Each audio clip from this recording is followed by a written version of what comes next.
Welcome, everyone, to Caster Calls with ZombieGrub, episode 47, I believe. I literally just said it and I already forgot. That happens. But I am with LeTigress. Did I say that correctly? Try and go for Yeah. the le la lay.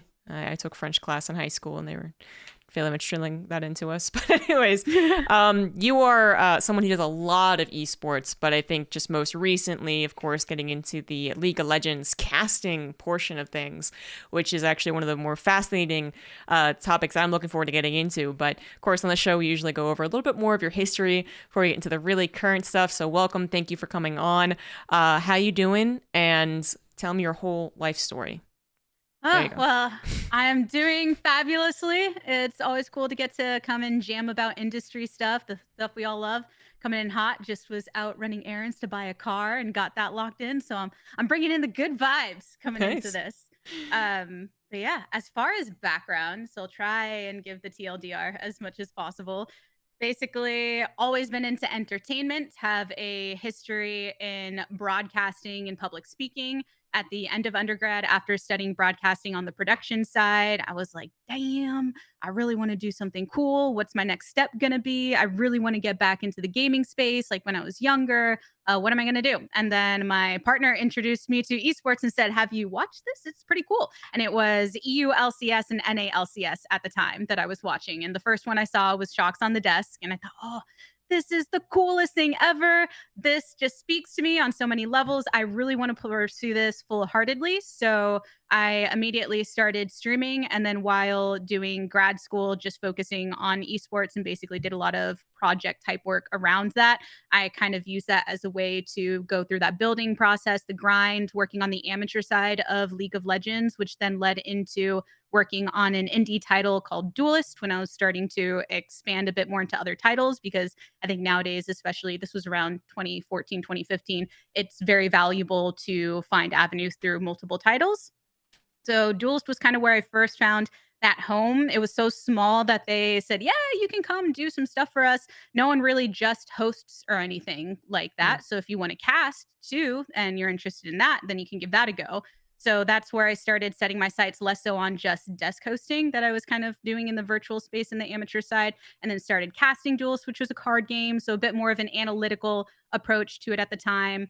Always sent out the feelers while I was making content. Eventually, towards the end of my graduate degree, one of the members of my community, Zaladin, sent me the link to the caster, a audition call basically for anybody that wanted to pursue a career in casting that was held by Hi-Rez Studios, in which people would be selected to compete within that to then be the caster and then see what happens from then. It meant specializing in the high res titles at the time, which were Smite, Paladins, Hand the Gods.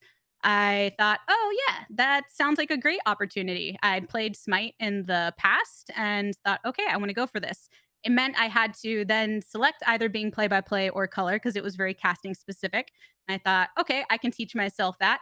I chose play by play because I thought it was more in line with my specific talents and characteristics. Taught myself how to do that in 2 weeks while finishing up grad school. Went and did the show. Winning the show granted me the opportunity to work at Hi-Rez. They gave me the option for a producer track or on air talent. I went on air talent. I worked with them for a year, mostly on Paladins, but also dabbling in Smite and then later Hand of the Gods as well. After a year there, I went freelance, joined Character Select Agency, got to work on a lot of titles during that time when I was pure freelance and really went through that, oh, I can grind and do any title kind of, segments of the career to really develop a lot of skills.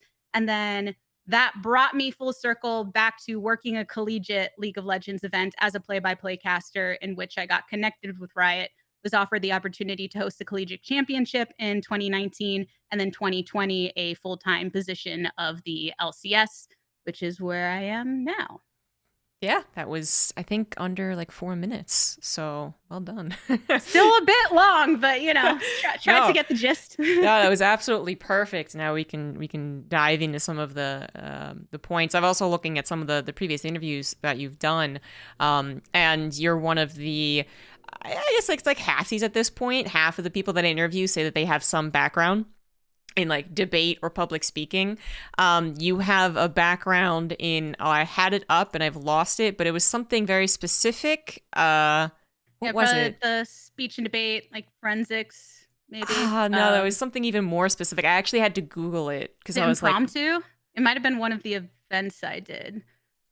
Maybe also I did interp events in high school, and mhm. then I went on scholarship to Western Kentucky, and then I did limited prep, platform speaking, and impromptu. I'm saying all the buzzwords, saying if one of the buzzwords of it It was informative will. speaking. I looked at my history.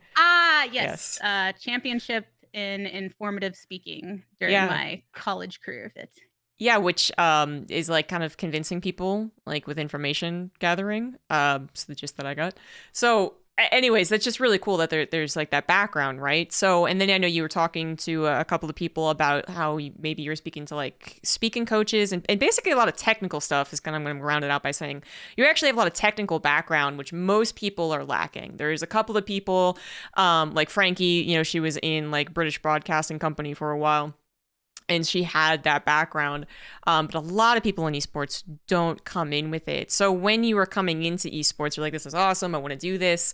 Was that part of your pitch? Did you actually say like, hey, I have this background. I think it'd be a good fit?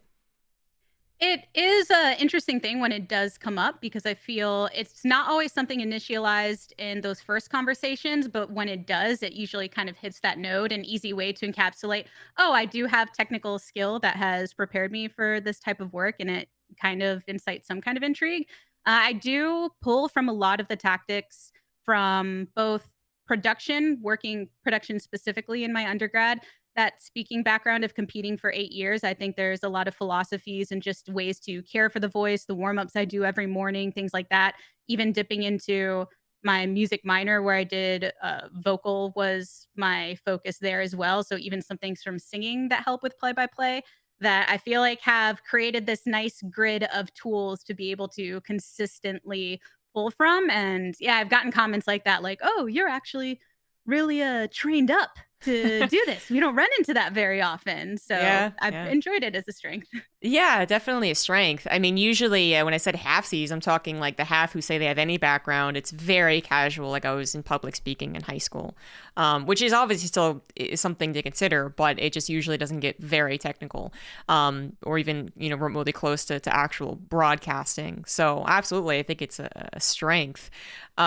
Did you, I guess, how much of your backgrounds helped with your play-by-play commentary for esports in particular because it's a very different beast than especially like traditional sports broadcasting.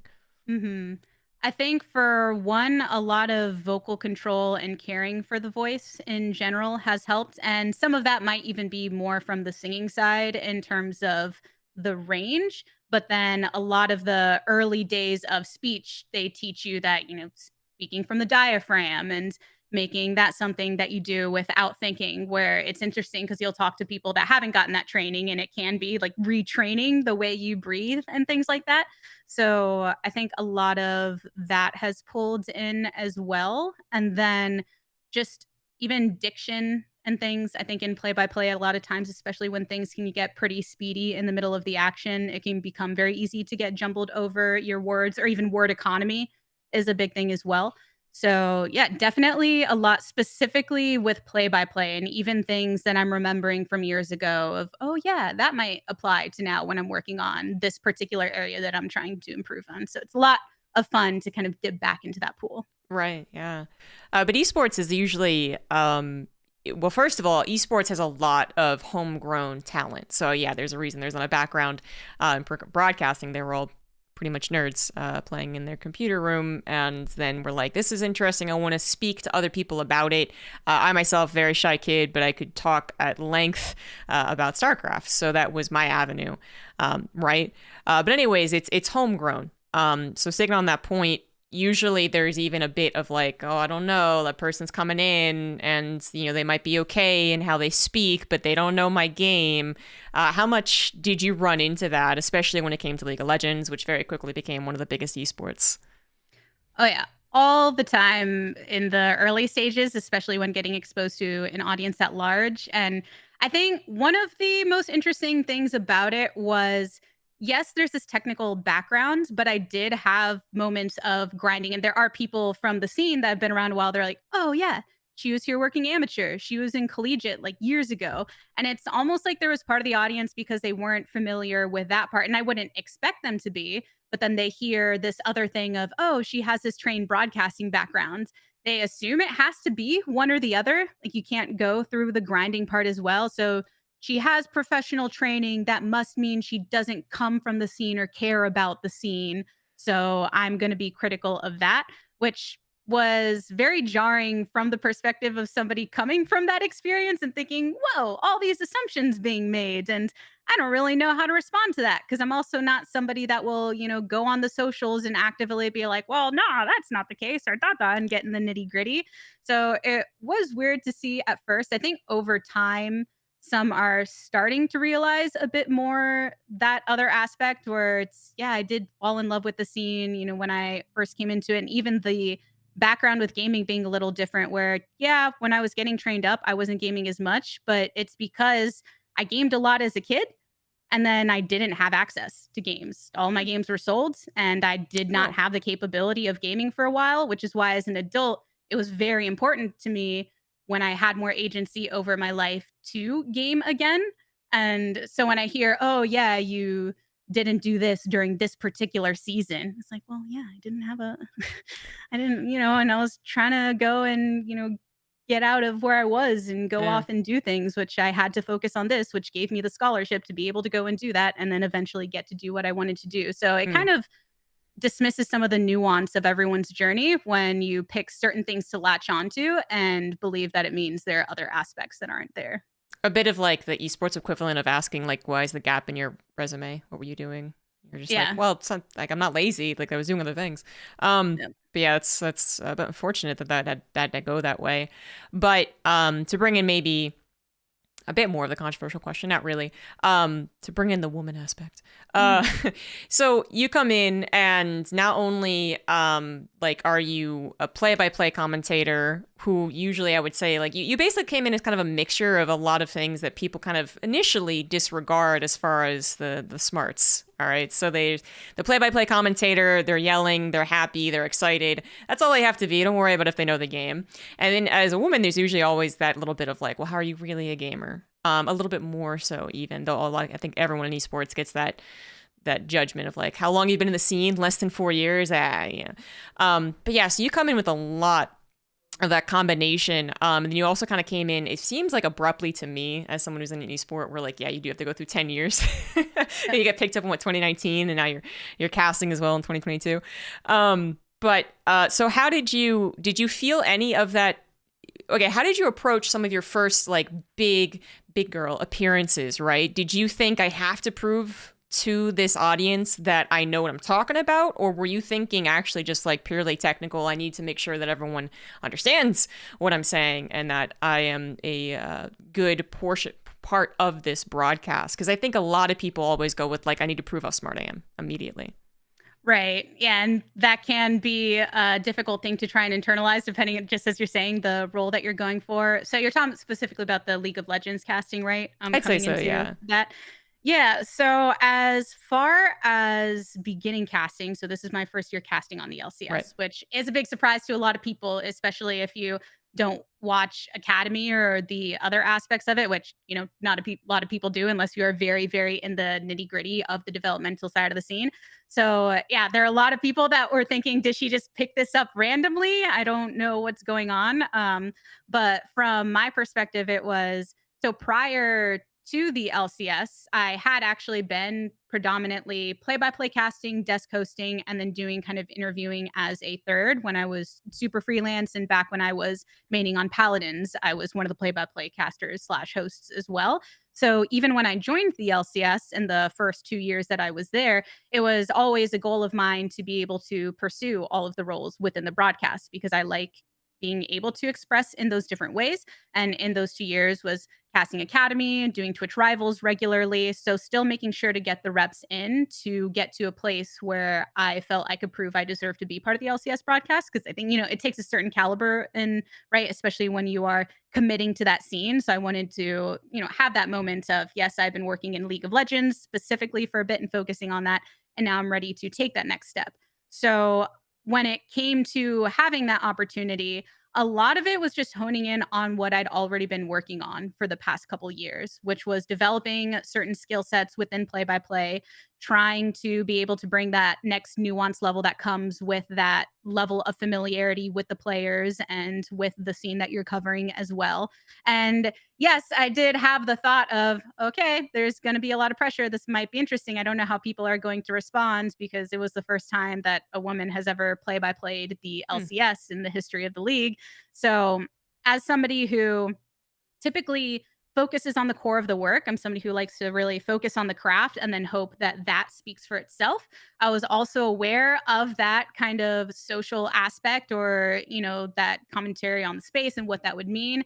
So I was thinking to a degree of, oh, that's going to be cool. But in terms of for that first cast, I was not thinking of trying to prove that I'm good as a woman doing this or that, yeah, something in that. It was, I'm trying to prove that I've been working hard at this particular role and mm, earning this opportunity. And I want to feel that I can do well in that, which also came with not setting too high expectations for the first cast because new environments, new partnerships and things of the like. And I really just wanted to have a solid cast where I felt like I could hit some of the fundamentals, understanding that maybe some things weren't going to be as strong in certain areas that I may be used to in the past because of the newness of that, and be able to have something strong and consistent that I could build upon for the rest of the year. Because my ultimate goal is to be in a different place as a caster at the end of 2022 than my first cast of the year of the LCS. okay, yeah, that does. It's usually a good goal. Yeah. But it's not even just the play by play. I would say that play by play does kind of get the dumb like side of the Yeah. equation. People are like, one person's gonna be really smart, the other guy can be a clown for all I care. But host interviewer as well. Two roles that you filled: stage host, desk host, both of them, as well as interviewer. That also is kind of the expectation that like, well, you don't have to know a whole lot.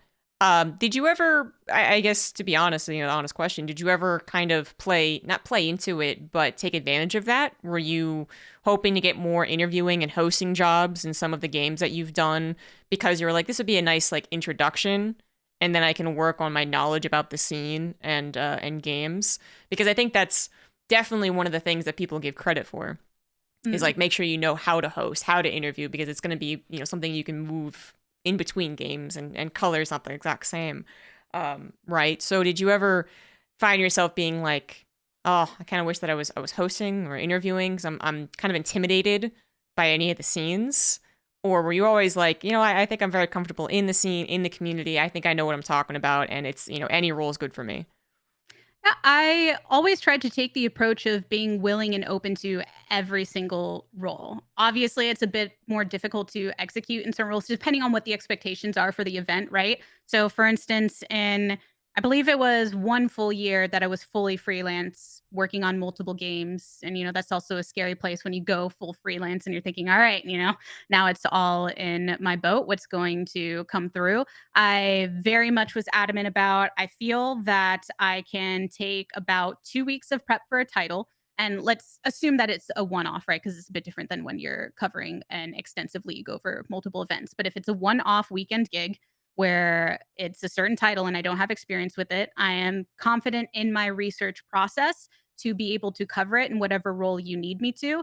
Because even when hosting or interviewing, I tend to prep like a color caster, anyways, because I feel that having that at least framework of even if you are facilitating, if you have a better framework of where the subject you might be interviewing or those on a desk want to go, then you can facilitate better anyways. Maybe there's less pressure to go in depth than, in an analyst role, right? And that's admittedly the role I've done the least when hopping into different games because usually you do pull analysts from those that are very familiar with the scene. But yeah, I mean, I think it does change a bit of what you focus on, but I never tried to have a mindset of being intimidating or, oh, yeah, I'm happy I'm not casting here because I can, sit back and facilitate a bit more. Because to me, everything was an opportunity and is an opportunity. And being in that space, people have an expectation when they see you on the screen, even with hosts being more facilitative. And there's a bit of hate on, oh yeah, they don't need to know the game, but people still want you to know the game. They still want to know that you, at least, even if you're new to it and you were having a limited amount of time to prep, they appreciate when you, at the very least, try to get to know some of the nomenclature, Mm. and making sure that that nuance is there, even if you admit, I don't know this high level concept very well because I've been playing it a crap ton for the past 2 weeks, but only 2 weeks. So I don't get that, but I do get the way that you like to talk about this. And I still think that takes a lot of in depth commitment on the prep side, regardless of what role you're fulfilling. Yeah, on the flip side of the more casual approach question, did you ever have any moment when you were any moment actually, any moment in your career where you were like, I know something that I think is really cool and not many people know and I need to bring it up? Did you ever find yourself kind of, I don't know, I guess I'm thinking about when I was talking to Uber Shouts, right? He was like, never make the broadcast about yourself. So sometimes, like, for his play-by-play, right, he doesn't bring up something. He knows that Mr. X will get to it. And I Mhm. was wondering if you've ever been tempted, with your moving around and being, judged, frankly, that you were like, I'm going to bring this up, everything else be damned. Right. Yeah, I know that feeling. I would say it's not necessarily being tempted. I think I'll feel it more in moments where, because sometimes in an interview, for instance, you'll set up a question, you have an idea of where they're going to go on the other end, but they want to hear the pros version of that. Like, that's what you're there for, to be able to facilitate, to hear from that perspective. And then you'll get a comment that's, oh yeah, they don't even know what they're talking about. They had to ask this for it's not that I didn't know. I knew the thing. It's just that's what this dynamic is, and I'm trying to get there. But you wouldn't have liked it. Oh, I just hit my mic. You wouldn't have liked it if I just spewed that out. Like, that's not entertaining. That's not good balance for the broadcast. And I think that's a great point that we were saying, and that, yeah, you're not supposed to make it about yourself. I think one of the earliest things I was taught, and this was a bit more in casting, but I think it applies to the overall broadcast, is as long as you're making your co-caster or whoever is on the desk with you and you're setting them up for success to make them look good, and assuming that everyone is doing that, you're all going to look good in the end, right? The problem is then when you focus on yourself looking good and then you're not engaged in the conversation, you're not setting up your co-talent for success, and then the overall product, which is a team aspect broadcast in which it's everyone coming together to create this great product, it becomes more about you, which then dissolves the product entirely. So yeah, I think you can feel that in moments where I think some that are hyper to be critical, and they assume if you're doing something in a facilitative fashion or not saying it, that you don't know it. But in the end, who wants to hear one person talking the whole time? That's not really what it's there for. I feel like sometimes it has backfired on me personally. I've tried to keep that very much Mm. in mind since the Uber Shouts interview, as well as some like personal coaching that I've got. And I once asked the player, like, why did you do this particular build? And I knew, and I was hoping that they'd have this elaborate answer. And it was a very infamous Korean player who doesn't say anything. And he was like, Mm. because it's good. And I was like, thank you. Yep. Nothing to Yeah. do there after that interview. Um, Yeah, I think that's somewhere that I'm learning as well too. It is a balance, and I think it's lifelong to some degree, but that can be hard and knowing in the scenarios, right? Yeah, I think, well, one of the aspects of being a really great interview, as you were talking about, you touched on, is knowing the players, having like some type of rapport with the players is actually very helpful. But I feel like, so I do want to eventually get into League of Legends as a whole and its approach to broadcasting, because actually that is also a fascinating subject I have not been able to get into. I haven't interviewed anyone from League of Legends yet. But I actually kind of lost my train of thought. I got so excited about that idea. But regardless, I want to get into more of that, but I want to focus on something you said earlier, which was that did you say 2 weeks to get like confident in a game? Did I hear that correctly? It was, and I would say when I throw it out there, maybe that takes away some of the nuance of it. This is like very particularly in the freelance mindset. This is kind of the one off style. I can take 2 weeks to be able to understand that game and that role. And this actually goes off of, I mean, the way that I found confidence in being able to execute on that. And I know, and I've seen you do extensive notes and stuff too, right? And your prep, I think that's very common for a lot of people when doing a lot of note taking things. But when I was prepping for the caster, and that was a scenario where, okay, I have this opportunity to go compete on the show that could lead to a position in industry, but I have to learn 3 titles in this short amount of time. and be able to cast them. That's a lot to be able to do, and then I'm going to be competing against people that are around that community for years and years prior as well. How am I going to do that? So I discovered a lot of it's just a very structured approach to the breakdown of a game in terms of what needs to be mastered first, what is kind of like the middle area, what do you need to be able to dabble, and then even creating a lot of it is creating documents that become study guides. What do I need to actually know, like the back of my hand? What can I have as accessible on my tablet or otherwise, and in a way where I can quickly reference it to be able to pull from the research that I did for those 2 weeks? And it's a grind of a 2 weeks. It's a live and breathe that game for 2 weeks, kind of 2 weeks. But it's one thing that I really tried to put forth when trying to instill confidence in clients. And it did lead to opportunities. I mean, that's how I got to work on a lot of different titles. I hopped into PUBG for some desk hosting at the very start of my freelance career, but then later on got to cast CSGO, which has a deep and long history. And that was a very short prep time up to that first event as well, in which, like most esports people, I had watched CSGO. I think it's one of those that everyone kind of, at some point you got to check in, right? It's a pretty hype scene, but it's different than when you're trying to get into it. And that was probably the greatest test of, can I actually get to casting level within 2 weeks time to be able to cover this event, and created all my extensive guides. And from there I was like, okay, I can confidently say that I can, as a freelancer, be able to do the broadcast justice in the way that I know that I can. But yeah, it was fun creating that process. Yeah, that sounds amazing. I think if you broke down that process, a lot of people would be quite thankful, which I don't think we have time enough here to do exactly. But yeah, CS:GO, I saw it briefly mentioned, I think, on your League of Legends Wikipedia. That's pretty amazing that you actually did something. I'm not really sure exactly kind of what tier it was, and it was a dream hack, which I think is like 1.5 or something like that. This was 2019. I first did a dream hack. It was the women's showdown, and then from there got the opportunity to cast a dream hack open. And then right then I was actually on track to start doing more CS, but it's when I was reached out by LCS as well, and then went the League of Legends direction. That's amazing. That's amazing that you get, as you said, 2 weeks roughly to get into CSGO. I literally had a nightmare where I was casting CSGO. Oh, man. I didn't know a whole lot. So that's an amazing process. So you said you kind of break it down into like tiers of like, I need to know this right off the back of my hand, and I can look up this stuff, and then this is all something that I can maybe work with the rest of the team on. Yeah, that's a very interesting process. So I guess that means that you kind of passed your test because they were interested in hiring you more.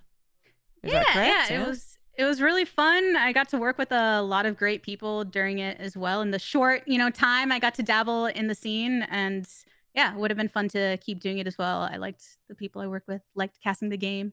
Got to cast with Pansy at one point too. That was like a fun kind of fulfilled dream as somebody that I, looked up to over the years. So yeah, good times. Yeah, that's awesome. Damn. I'm just thinking from my own experience. I tried to fit in I had like 5 days to learn Valorant for a Game Changers qualifier. That was you were working that, right? Yeah, just one. I worked with Pastry Time, which to be honest, I didn't really know a whole lot about, but I looked him up and I was like, oh, this guy's really good, and he was also like, he definitely carried. Anywho, so it's amazing to me that you can say 2 weeks. It is. I know that some other people who have moved across esports, like Doa, for instance, will say also, maybe like a month. And I still think that's surprisingly short, but I'm coming from such a different place, I guess. Anyways, moving on. So that's excellent that you can do that you can, I guess, organize so much. Did you ever find yourself building on that? Like, how did you eventually come to that 2-week preparation? Was there any moment where you're like, oh my God, I didn't study that. Now I got to make sure to study that next time I get into a new event? It's definitely something that is a constant iteration. A lot of it comes from, because I was thinking, I'm like, how did I come to create this process? And just having an extensive research background, I think that's one thing that doing one for a lot of the speech events I did, you had to do a lot of source outlines and research in that way. And there were times where I would pick up a new event that I would have to compete in 2 weeks. And a lot of those, that's a 10-minute memorized performance that in some cases you're writing yourself, researching, and other times it might be, acting out some poetry or something like that. But I did get in the habit of going into this very sprint mentality.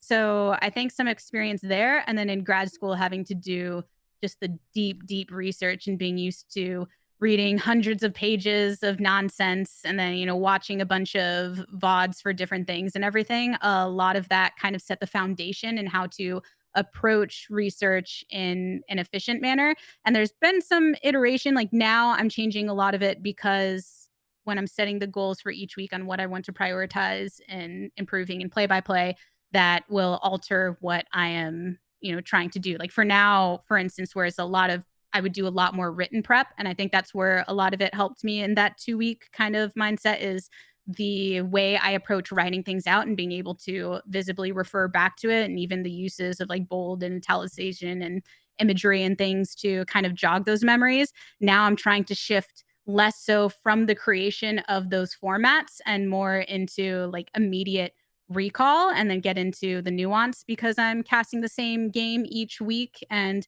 less reliant on those processes that are a bit more time intensive, but maybe not as useful when you're casting more often. So, still iterating for sure, but a lot of it was kind of just developing, knowing what my muscle memory and my brain muscle memory works like and what I need to do to be able to trigger those points in my brain when I'm working on the event later. Like it sounds very scientific almost. Yeah, I can get really weird sounding when I get on because it is just a weird brain kind of. I like breaking down productivity and efficiency is like a big thing in my life that I like to break down on a lot of levels. And when it comes to prepping for gigs, that's where it comes out in full force. So yeah, I can get weird sciencey. Yeah, yeah, apparently. Very cool. I was not very good at studying when I was in school, so I've gotten better Yeah, I was as actually an a adult. bad student, but Oh, it's okay. a Okay. decent. But if I cared about it, yeah, I weird. was 100% someone who I listened and I retained it very well. Hmm. So I didn't find the need to study, which did not work in foreign languages, by the way. But it worked for a lot of other things. How many Uh, languages do you speak? none. Uh, No, it None. didn't work. So I took French for 4 years and it didn't Mhm. didn't stick. And I know a little Korean, but anyways, I was a student that skipped class enough where I would get in trouble oh. for it, but I was like, "Trust me, I have a process. I'm still gonna be top in your class at the end." And I used to work out deals with my teachers and professors all the time. It Wow. was quite a mess, but maybe that's where some of it started. The whole, "Trust me, I'll do a sprint process later on in the semester. Just don't expect to see me for a few I weeks." mean, it sounds a little less professional, but kind of along the same lines, honestly. You even Yeah. got like negotiation, worked in there, practicing in your early Yeah, years. yep. All that talky Excellent. talk. Yeah, yeah. So there's like a ton of avenues I could go down off of this. I mean, we could even talk about negotiating, but I actually kind of want to go down the path that gets me some insight into the League of Legends process because League of Legends. So I'm going to talk about prep work. That's the segue I'm choosing. But League of Legends is kind of this for me one of this like fighting games to me is a foreign alien concept, but it's kind of on the like very loosey goosey community focused type Mhm. of like oh okay I don't really get into that. StarCraft's like in the middle, and League of Legends is like so professional, I guess is the way I'm going to put it. It's so professional. Apparently you guys have like meetings where you actually discuss like the week and you actually talk to each other. You have like talk shows that are hosted by Riot as well as like a bunch of other stuff. It is just so much more like you would see an NFL broadcast. Mhm. I think it's a bit more suit and tie, but definitely not so much that I accuse it of being an NFL broadcast. I still like what you guys do. But that whole just concept of being really so ingrained in your esport with everyone else also being so ingrained in your sport, that's what is kind of bewildering to me. And of course, I think is one of the best things that can happen for an esport, but I don't actually know any details about it. It's all these things I've heard in like interviews and stuff. So can you elaborate on some of the process, especially now that you are a caster? But of course, when you were a host or interviewer, was it the same process? Were you part of some of the same meetings and the same discussions? So, as far as the work structure for an LCS week, it is very elaborate because when you would compare it to a lot of others and very similar to traditional media and sports and competition, you usually have a prep day that has meetings on the books. And this can have team wide, where it's you and a lot of the other talent and producers thinking big picture things. There may be breakouts later on for specific segments, whether it's desk work, content, etc. There may be days where you are filming that content. So when you're talking about a lot of that shoulder content, the dive, this or that, or anytime you see a lot of these player features, that is its separate entity as well. And that all kind of goes on before the actual broadcasts of the weekend. So while maybe your commitment as a talent might only be technically to, that prep day or the show days that you appear on, as you know, a lot of the work as a caster on air talent comes outside of when you're actually live as well. So I think you kind of end up working into that 5-day work week where even if you're not scheduled, then you're doing your weekly prep on your own, your VOD review, watching all of the content that's made by a lot of third parties as well, because there's a lot of great interviews and podcasts and things of that like there. And that I would say, and it may vary from individual to individual, how they structure that week. Because we also have talents that work on their own projects regularly as well. I'd say Mark Z, where Mondays are technically our weekend days for a lot of the LCS talent, but he's working on Hotline League and recording the Blame game. And then, his schedule might be a little different. He might covet a different time of the week for a little bit of a break, right? And then as far as involvement in meetings, it can vary depending on, host or caster, if you are working on specific type of content. Even now, for instance, I might not be a part of a meeting, but then if I pitch and I say, hey, I want to do this monologue this week, then I might have, a breakout meeting with the producer just to make sure everything's going to be underway in that way. And so there's still some variance, but that structured approach of each week going over the main storylines and then a bit more of that nitty gritty, that is definitely something more reminiscent of traditional sports. And I think overall, less so if you're classifying, the ESPN look versus something else, more so in a long-term league where it's a year-round league. Basically, you've got two splits for your native region that you're covering, and then you've got a couple international events. So it's keeping that up week by week, making sure that you're pushing forward the stories and stuff that need to be there. But it is interesting. There's a lot of people that work on it too that do come from a sports background or different aspects of media. And I think that carries over into the structure and how that structure helps something, because a broadcast this large as well, I think needs structure to be able to continue it on at a certain level. It's a lot of moving parts. You just dropped a bunch of shows that I didn't actually know about, so there's a lot to it. But just, you don't have to answer if you don't feel comfortable. Is it a salary thing with Riot, or are you all still freelance? I'm still freelance, and I believe a lot of the talent are and open about being freelance. I don't think everyone is, but yeah, I'm comfortable. I am represented by Character Select Agency and just have my individual contract with Riot and then my other stuff. Right. Okay. Great. Yeah. Because obviously, I'm thinking of all those like prep days. So you get like half day rate, kind of typical rehearsal type situation, or is it even a whole nother negotiation when you go into like prep days? Because we have media day, rehearsal day, travel day, but it sounds like those are like meeting days. I don't know if it's different. Yeah, it's hard to say because I think it's one of those things too. It would probably vary. I don't know the details of everyone's contracts and relationships with Riot in that regard. I would say, yeah, for myself, you got show days, you got prep days, you got a pretty similar structure to what you're thinking of, probably. Okay, yeah, that's interesting. And then yes, all the stuff that you do on your own, that's rolled into kind of like the day rate, which has been a real discussion, it feels like, lately on Twitter. Yeah, I feel a little out of tune with the discussion a bit. I've seen kind of the headline things, and I need to do my deep dive because I've noticed that pop up a lot lately. Yeah, well, I mean, Uber Shouts is usually a great guy to follow because he's willing to get controversial. He doesn't shy away from speaking his mind. So I know that's been actually, it was an interview that he did recently talking about some of that, but just kind of an interesting thing to think about. Get a hair. But you, so again, League of Legends. I've also heard that you guys have gotten coaching And I know that Riot has also done a little bit of coaching as far as like the game changer stuff. They brought in Mhm. some of their experienced commentators, but I think even a couple of outside sources. Is that true? Is it elaborate? Is it very short lived? Was it kind of one thing 5 years ago and it's never happened again? Or do you guys actually get media training?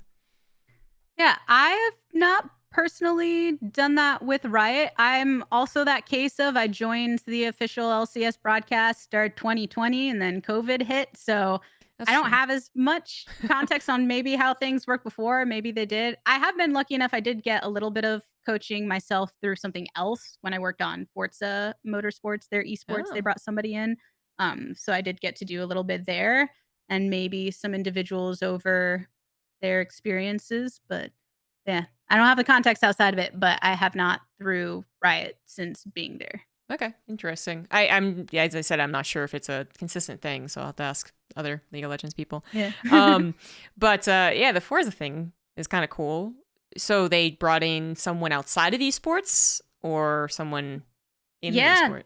they brought somebody in that is a, like, media coach outside with more experience in traditional sports. A lot of the people that were on that broadcast have, a big passion in actual motorsports as well, so there's a bit of that crossover, and they brought someone in and he coached us a bit. There was also somebody that came and we each got a little bit. It was like a short 30-minute vocal session with the same vocal coach that coached like Gal when she was doing Wonder Woman and stuff. And Huh. she was there. I was like, oh, this is pretty cool.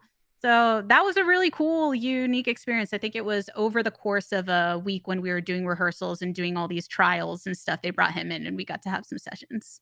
That's pretty cool. That's Yeah. very cool. I kind of imagine in the future that it'll be more common. Just like in the future, I think there's going to be a lot more like in between positions as far as talking to talent and players, which doesn't exist so much for a lot of esports, anyways. Hmm. But yeah, it's really cool. Are there any things that pop out in your head when I ask you this question?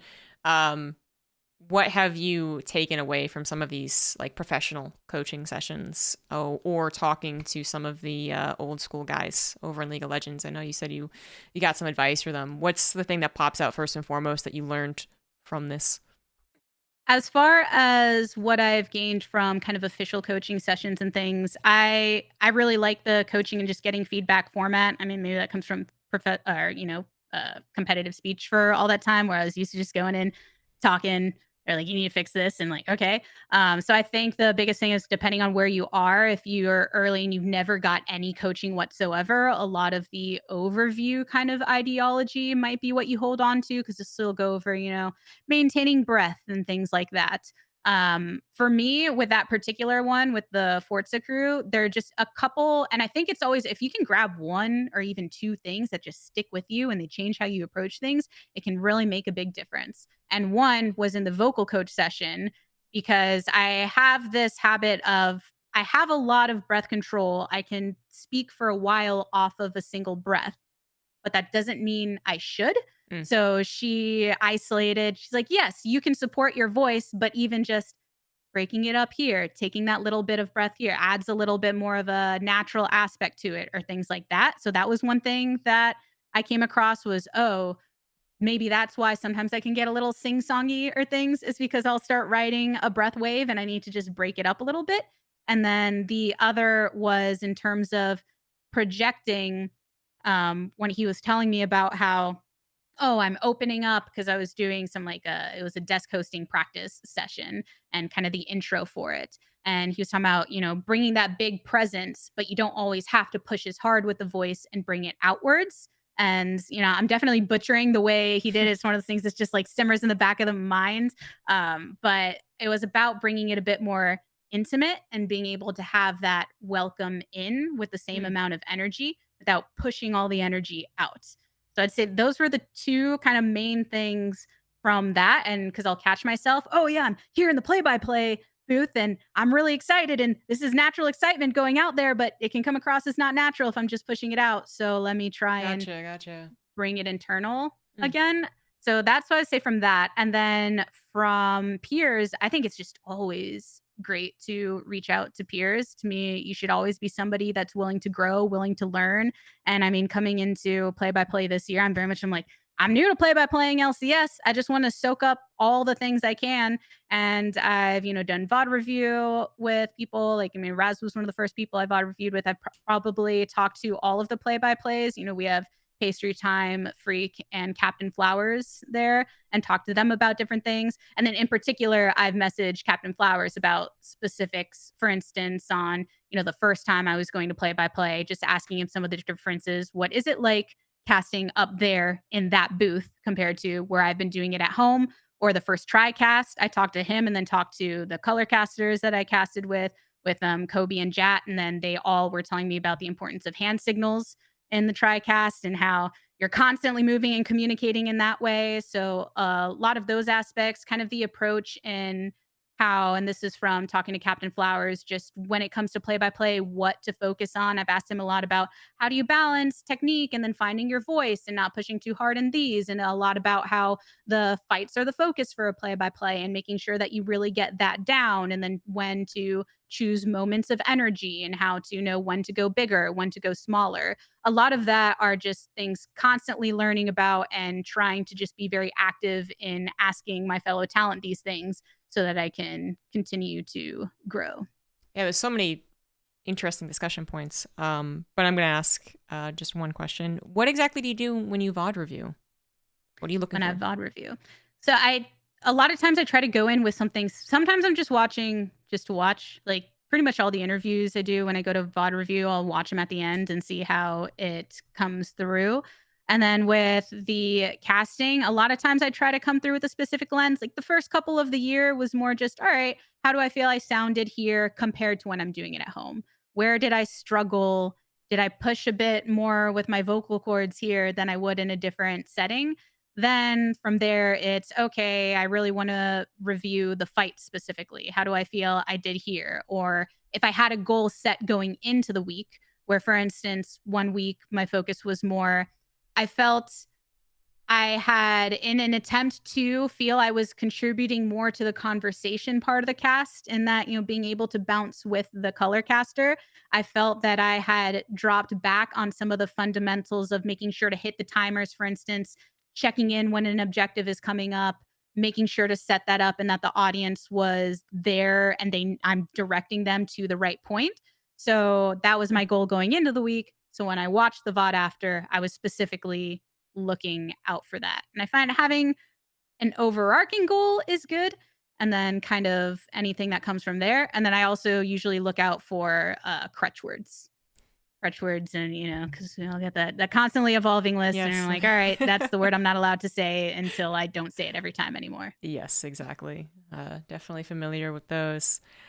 And you talk about those goals, so I'm glad you kind of elaborated on that as well, because it seems you're also in a fairly unique position where you are kind of guaranteed work on a weekly basis, so you can kind of work on breaking down goals. So that's excellent. I feel like there'd be a lot of even better commentators in the esports world if they all had the kind of schedule that League of Legends allows from being the biggest and probably most supported, probably. Have you ever done any VOD reviews of other people? Of anyone, any fans or up and coming or even other professionals come to you and been like, hey, can you look at my work? Yeah, I mean, for fun, I've reviewed VODs of other talent stuff as well, especially in the early stages. When I first started casting, and I would say like Quick Shot, for instance, over on the LEC, emulated a lot of the style that I wanted to bring through. So I would watch a lot of his stuff. But I've worked with and watched other talents VODs. Back when I was at Hi-Rez, we did that a couple times too. We just as a squad would VOD review together and then get to talk about with the person you were paired with and give feedback to each other in that way. And yeah, I would say, I guess I haven't done it this year yet, but I did do it more regularly before that. I think this year, I guess, has just been a bit chaotic. Now I'm yearning for it. I need to go You go do it review again. some peeps. Yeah. Yeah. So of the, I guess, VODs that you've looked at, anything big there as far as the lessons that you've learned, like the ability to identify like, oh, that wasn't the best from that person, or even just in your opinion, what kind of affects a lot of the up and coming commentators? What do you find across the board as far as their demo reels and VODs that maybe needs to be honed in on and refined?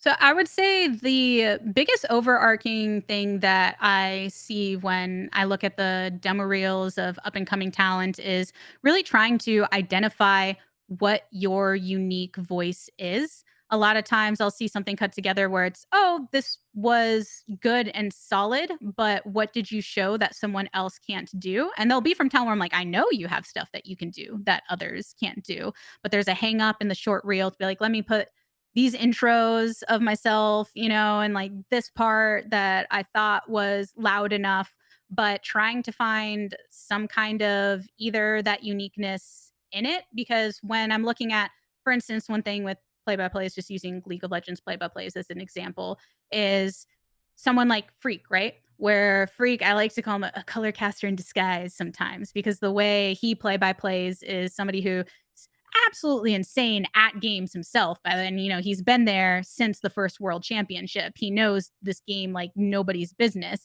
So you get a lot of that nuanced breakdown that might not be typical for a play by play, but it works so well because that's what he does. And then you have, the Captain Flowers type that knows the game as well too, but focuses more on bringing a lot of referential material that ties the community in, ties his own voice in, and you always feel like you get a sense of Captain Flowers' personality versus, the quick shot type, which is very narrative driven too. He'll bring, and I feel like he hasn't been play by playing as much lately, but thinking about some of his earlier stuff where he is more narrative driven and facilitative to his color caster in a lot of cases. And then this is all being said that I think the casting meta has evolved over the years too, even within League of Legends. But I think a lot of the top talent out there, and it's something that this year I'm trying to figure out what that is for me too, because surrounded by all these badasses, I'm just like, oh, they're also unique and good. Like I want to find where I feel that my strengths are. And I think it's a constantly iterated process and it can change. But I think the sooner you start to think of that and try to find what does work, lean into it, maybe you lean a little too much at one point or something, then the better. And bringing that to increase your stage presence per se, where to show that you have that performative aspect in addition to the analytical and things. Because I think sometimes people index really into one thing. They want to prove they know everything, or they want to prove that they can be that stage person. And that sounds a little contradictory to me saying like, oh yeah, find that one thing that works for you. But I think it is a balance of being, and maybe I'm talking myself in circles a little bit, but it's like, yes, you need to be well-rounded, but you do need to find what your strength is. Yes. So Yeah. I guess more so balancing those two. Everything in life's a balance, right? Yeah. Philosophical.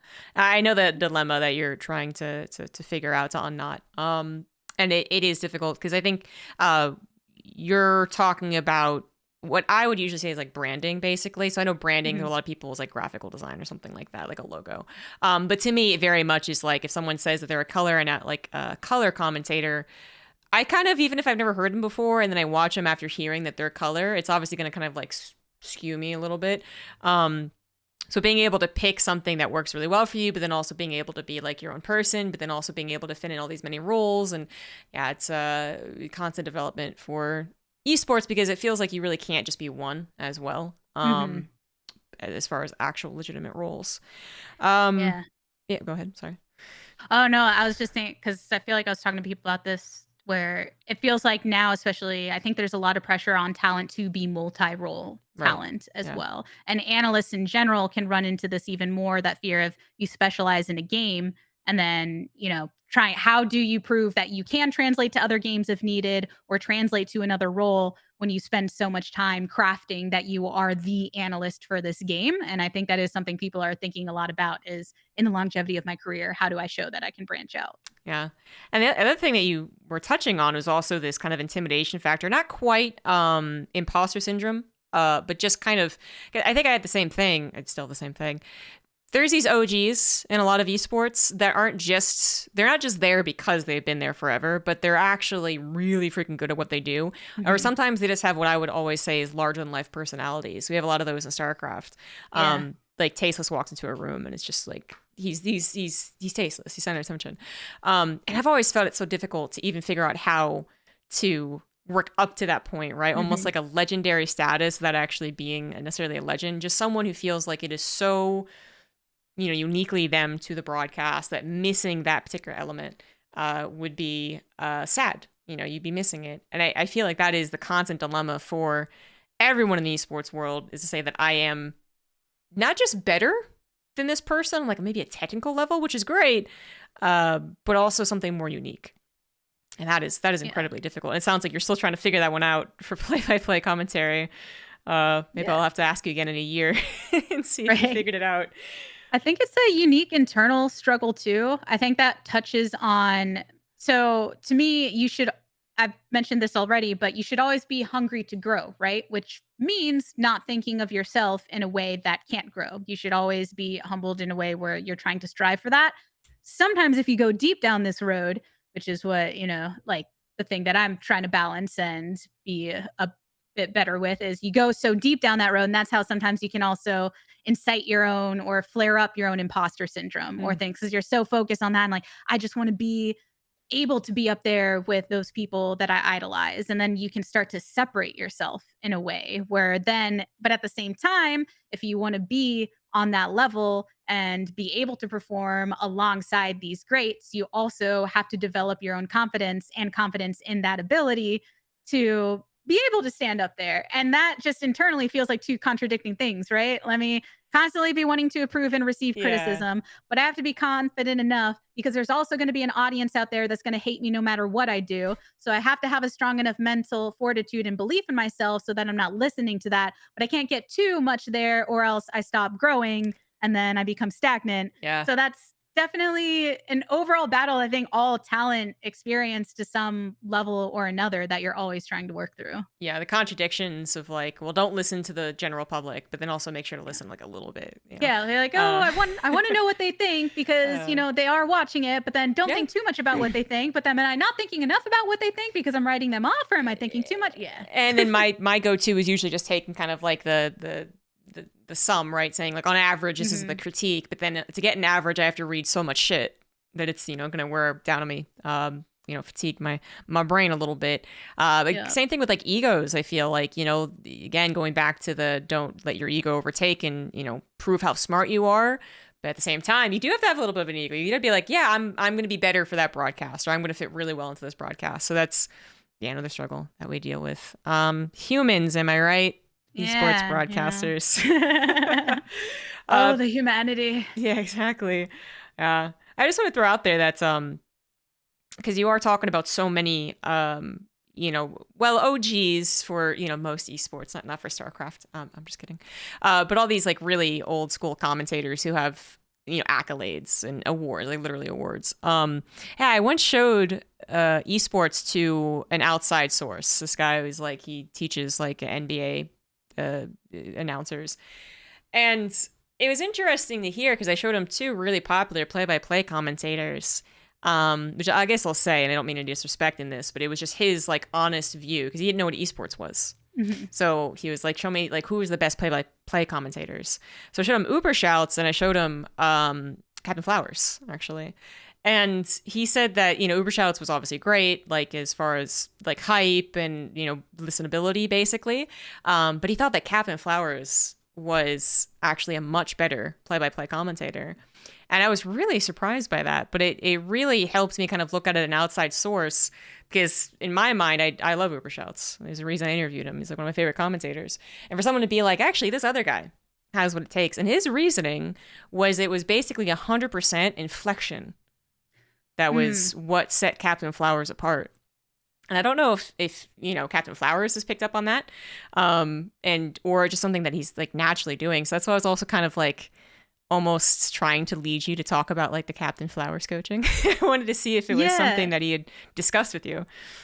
I think because I'm definitely more versed in Captain Flowers just from watching all his VODs and then the limited like conversations I have had, but gotten to pick his brain. And one thing about asking him directly about his approach is I really respect, because I respect the hell out of his work, and I think that he's a phenomenal caster. And you do wonder, you're like, how much do you like think about this and stuff? And the way, and when even asking him questions, he had ready answers. And I don't want to I don't want to give away. I don't know what like he talks about as far as like casting and stuff. So I won't like, talk all about like nitty gritty of it. But just because I don't want to butcher anything that he Sure, said. sure. But yeah, a lot of it, when even asking him about fights, for instance, right? I was asking him sometime about that and like the when to bring certain levels and like the importance of it. And then he was discussing in a way that where he had a lot of confidence behind how he was explaining, the energy flow within the fight and when to come up and down. So it's interesting to hear that Mm, too, where the person you're speaking of noting his inflection, because just from what I've heard, I feel like he does think about those things. And even hearing his early, because I watched him when he first started on LCS2 and actually watched some of his amateur stuff because back when I was an amateur, he was on a different amateur tournament broadcast. And even where there's a lot that just is the core there, there's a lot of core Captain Flowers that's, his personality and that X factor, right? That you talk about with like great entertainers. But there is a clear evolution of his casting that even if you watch the earlier stuff to now, I don't think you get there without thinking in a mm. nuanced level. And I don't know, maybe they got training too. Like I don't know in the time that he was there, but from just hearing the way that he talks about it, and he's at a point now, right? He's been doing it a while, and he and Uberchefs both, I believe, got the esports award for play by play at different I think points in so, yeah. time. So they're both phenomenal, and I don't think you get to that at that length of career as well without thinking about Mm, it critically. And any of the play by plays just in the green room, him and Freak and everybody, when I hear them talk about it, it feels like they're still thinking of their own casts in a critical way, which is so important when, people think, do you get burnt out? Do you eventually just phone it in? So I yeah. think that shows the fact that this many years into it, and I still hear them talking about different ways to approach things or how they want to change a certain aspect stylistically or in game. And I'm like, that's what really increases the longevity of your career. That's excellent. Yeah, there's definitely a lot of commentators that I've spoken to, and they're actually very, I'm going to say listenable is kind of my vague general word here, but they don't actually think that much about the technical aspects. And of Hmm. course, as far as like public reception goes, public feedback, none of them know anything about the technical stuff. There's like, I don't think they sound good. And you're like, well, what is it? Anyways, Yeah. but speaking of kind of the behind the scenes aspect, how much has that affected kind of your own eagerness and drive to succeed, being in a very what sounds like a positive environment, certainly one that is motivated, perhaps environment? And have you been in any other esports where it was maybe not the same, and you felt like that actually kind of weighed down on you? Hmm. Yeah, it's very interesting. So I feel like I've gotten to work in a few different environments, and I would say they've had their different benefits. Hmm. So when I was at Hi-Rez that year, I pride that a lot because Hi-Rez esports are probably considered like a B tier esport. They're not like quite top, and depending, some of them now might be in a different position. But it was a smaller studio, smaller crew of people. But the nice thing about that is when you're talent on there, you get to do all the roles and you get to do all the things, and then was doing some producer work and stuff like that. So I think that was an environment where everyone was motivated in a sense of it being a bit more green, a bit more of a grassroots feel. And then you get to try on the different hats because there's not as much structure. It's not as big of a system as Riot. So it's easier to be like, I'm going to go slide in and do this. And somebody says, okay, go do that. And you're like, all right, let's see how it goes. So I value that a lot there, I think, in that intimate aspect. With Riot, it's interesting because since I joined and then we went into quarantine, it was actually a long time of not really getting to be Mm, around a lot of the talent I was working with. And I think that was just a struggle across esports, right? When you're not getting to spend that time. And I was really missing, because I think one of the nice things when I was freelance was you go to an event, everyone is there for that one off, everyone's bringing all their energy, you're going, and then you're, hanging out after and stuff like that. And you're, getting to know everyone and you can put on the best show. And it was a bit jarring then to come in and be like, how does that work in COVID world where now I'm with this talent group that I'm going to be working with every single weekend? How do we emulate that? So I think there's a lot of positivity now in terms of it being back in person to a degree where we can go into the studio and get to, sit in a green room and riff off of each other. That I think has a lot of that positive aspect. But I think that I would say is evident in, I don't think I've worked in an esport where that's not there. And if anything, mm, I think that was one of the most fun things about my time in freelance too, is just stepping into random games and then you get to know a whole different group of people. but you're so in it that entire time. And then this is a different aspect where you're working with the people every single weekend. So it's less of that, high, up, up, up, and then that down, sometimes like after events that you feel. And it's more of that comfort of every week you see the same people and you're like, all right, we're getting comfortable. We're reading each other's signs. We can build a bit more synergy because, we're around each other. And I think that's a lot of what's kind of cool this year. And especially with fans being back and stuff, is just getting to know the talent a bit better when it's like, hey, we're around each other all the Yeah. time. It's pretty cool. I don't think it can be overstated, like how much being in person really matters, and not just for Uh, the casting, like tempo and rhythm, but literally as yeah. far as being friendly to each other, like hanging out with each other. I think that is a really quite essential, to be honest. So, a Yeah. couple of up and coming commentators in my scene, I think COVID actually it gave them. There was more jobs in COVID in StarCraft, funnily enough, but it was all the like 10-hour grind. Okay, I'm tired. See you later. No hanging out, no Yeah. drinks, no anything. And I think that actually hurt them so much more than the fact that there was basically more jobs. So I've thought long and hard about that since Yeah. COVID, right? Like we got to think about a lot of It things during COVID that weren't It was necessarily a weird fun. time. Yeah, because it's like, oh, this is one of the industries that converted to online better than most Hmm. because we were equipped, coming from streaming and a lot of remote broadcast as is. So, yeah, a lot of us got to continue work in that remote field, but then you do really feel that impact, I Yeah. mean, that was one thing that I was constantly when I first got there and I was positioned, I was desk hosting stuff and I was like, how do I build synergy with these people that I'm supposed to be on the desk with for the entirety of the year when some of them I haven't even met in person and like don't, you're in a Discord call between and you're just doing like putting a dot in Discord when somebody wants to hop in. So Yeah. it's interesting to hear that on the StarCraft side too, where it's like, oh yeah, here's this creation of a lot more of work, but then you feel that when it's, oh yeah, but you don't get to go down to the hotel lobby after and, No, just no. have a little food or even sitting in a green room beforehand. You're talking about what movie you watched. You're talking about maybe a game that's on of another esport or another league. Like that warm up into it Hmm. can do a lot for the actual broadcast compared to, all right, we're clear for 15 minutes. I'm going to go in the kitchen and make my coffee. I'll see you then and we'll be live. Yes, yeah, exactly. And it's why I tell a lot of people, like, I really think it's very important that you do sometimes, if you can, like go to events, right? Like Mhm. socialize. Don't be the weirdo who tries to like insert themselves, but socialize, be cool. And then if you do get picked up for a gig, I also heavily advise, yeah, do your prep work, but at the event, actually go hang out. You know, Yeah. it's probably going to be better for the overall broadcast, unless you're really ill equipped, and then maybe you should study. But it's definitely that social aspect that is necessary because I think at the end of the day, when it was COVID, it was very much like yes, we were talking to each other, we were casting a video game that sounds all fun and social and whatever. It was pure work. It was Yeah. absolutely pure work. That's super draining, and there was no social aspect whatsoever.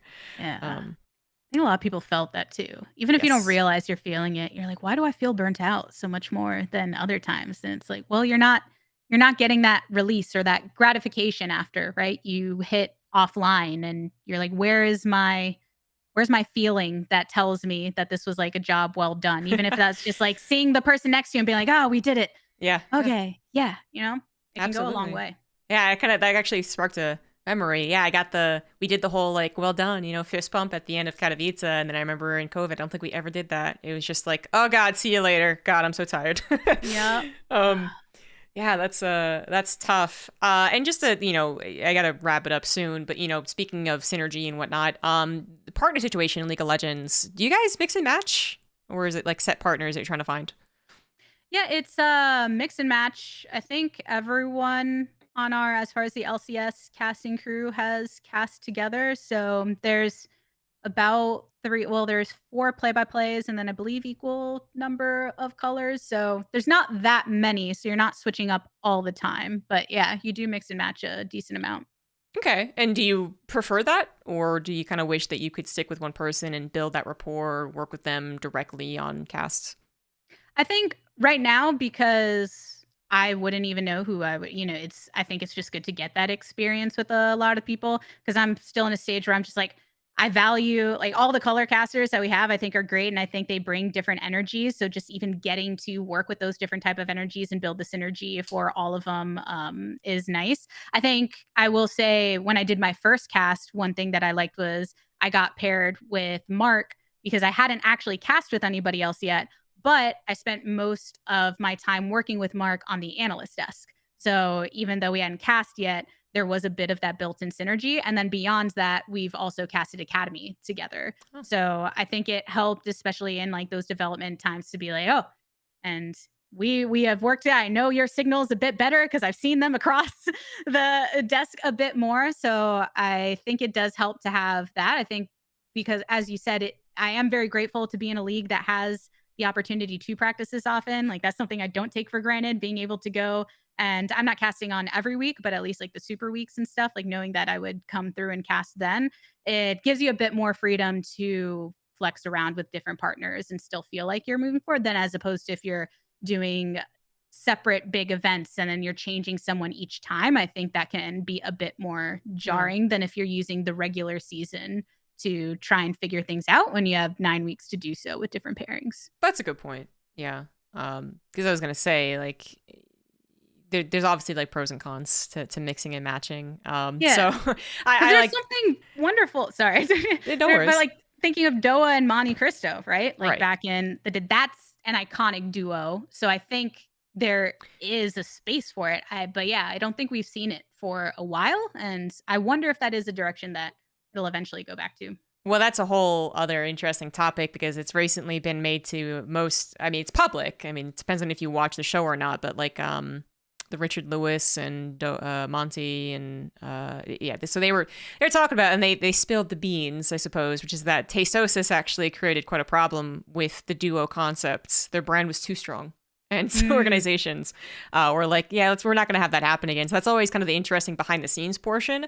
But then as far as actually just the commentators, the less controversial thing, I like the way that it does in StarCraft too. We're also mix and match. You know, obviously, I have like stronger pairings and the community likes me paired as other people. But that's how I've grown personally. Even though I've been tempted by the idea of like Overwatch, which is just like marry them together and they're never leaving each other. yeah, I just think it's so I don't know. Again, pros and cons. But yeah. yeah, I do have some Patreon questions. So not to keep you here forever, got two Patreon questions. First from Barrett, how do you manage to keep up with not just multiple games but multiple genres of games? Mm.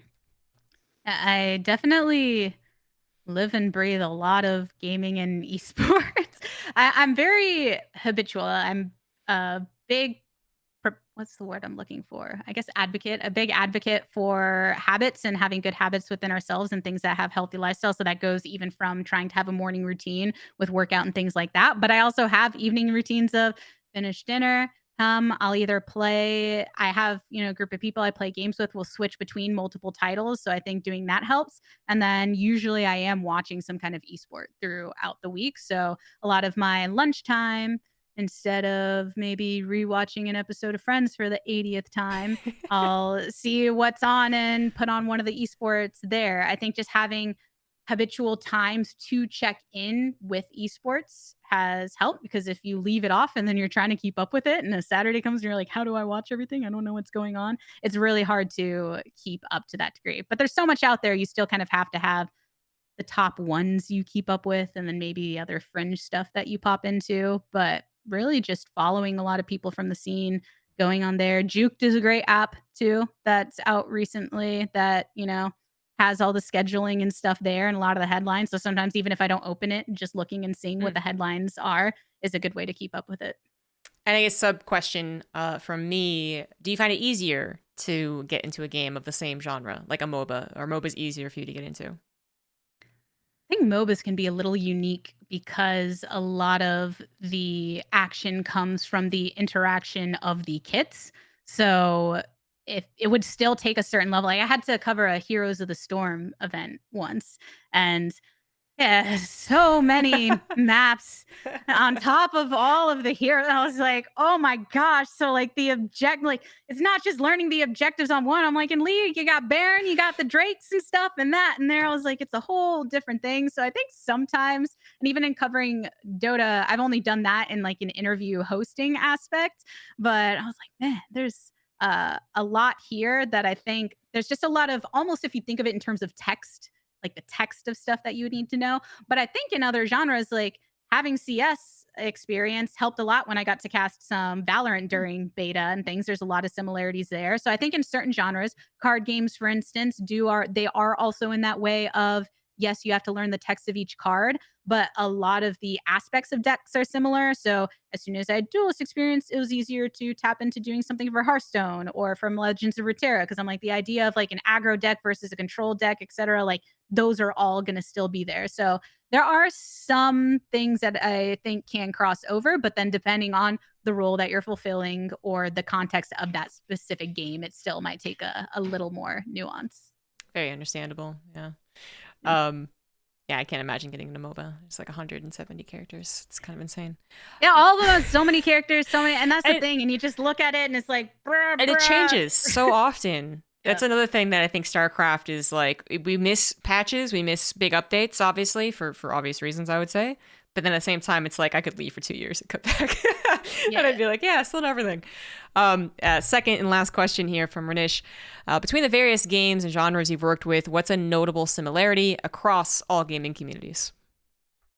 A notable similarity across all gaming communities. I guess that depends on what you're isolating in terms of the community. I mean, I think it seems really obvious, but I think each scene has their own passionate core, right? I think every scene there's that core that's watching all the time. And then maybe there's that outside of that core that's watching partially. And you usually can hear from that core pretty quickly and I guess get to know what they value in the scene. Maybe they are very, very hyper on like the level of competition and they're all about just like the gameplay itself. Maybe other ones are more about the players and the narratives there.